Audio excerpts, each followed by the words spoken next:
প্ৰতি বছৰে এনেকুৱাই হয়। এই বছৰতে এতিয়া 2025ত আমাৰ দুটা বানপানী হৈ গ'ল। যোৱা মাহৰ পূৰ্বে এটা বানপানী আৰু এতিয়া বৰ্তমান দেখিবলৈ পোৱা বানপানী।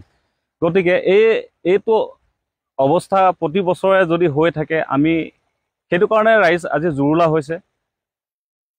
তেনেকুৱা খেতি পথাৰ বানৰ কবলত এতিয়া থাকি গোটেই শস্য নষ্ট হৈছে।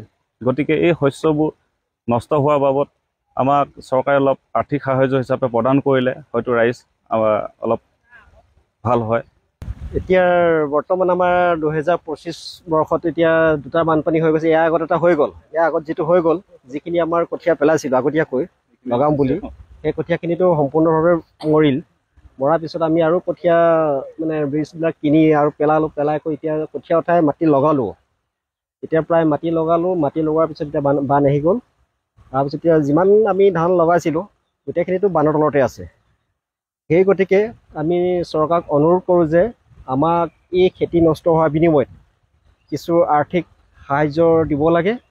আৰু মাজতে কেইজনমান আহিছিলে, যদি হেনো খেতি কৰা মানুহ আছে, কোনোবাই যদি ইঞ্চুৰেঞ্চ কৰিলে মাহত খেতি যাৰ নষ্ট হয় কিবা এটা আৰ্থিক সাহাৰ্য চৰকাৰৰ ফালৰ পৰা দিব।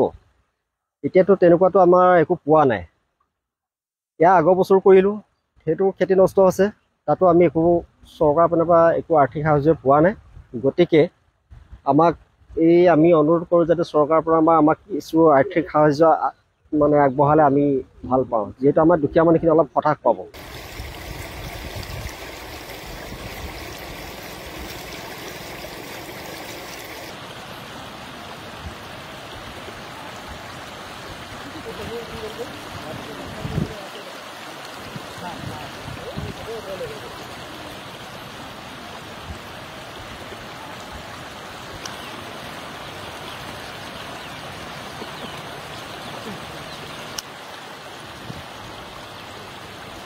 প্ৰতি বছৰে এনেকুৱাই হয়। এই বছৰতে এতিয়া 2025ত আমাৰ দুটা বানপানী হৈ গ'ল। যোৱা মাহৰ পূৰ্বে এটা বানপানী আৰু এতিয়া বৰ্তমান দেখিবলৈ পোৱা বানপানী। গতিকে এইটো অৱস্থা প্ৰতি বছৰে যদি হৈ থাকে, আমি সেইটো কাৰণে ৰাইজ আজি জুৰুলা হৈছে। তেনেকুৱা খেতি পথাৰ বানৰ কবলত এতিয়া থাকি গোটেই শস্য নষ্ট হৈছে। গতিকে এই শস্যবোৰ নষ্ট হোৱাৰ বাবদ আমাক চৰকাৰে অলপ আৰ্থিক সাহাৰ্য হিচাপে প্ৰদান কৰিলে হয়তো ৰাইজ অলপ ভাল হয়।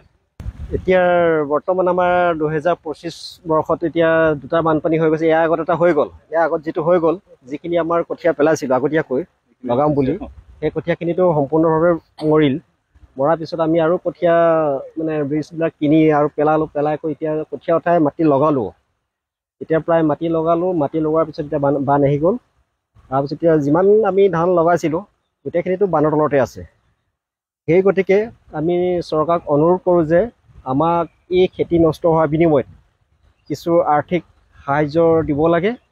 আৰু মাজতে কেইজনমান আহিছিলে, যদি হেনো খেতি কৰা মানুহ আছে, কোনোবাই যদি ইঞ্চুৰেঞ্চ কৰিলে মাহত খেতি যাৰ নষ্ট হয় কিবা এটা আৰ্থিক সাহাৰ্য চৰকাৰৰ ফালৰ পৰা দিব। এতিয়াতো তেনেকুৱাতো আমাৰ একো পোৱা নাই।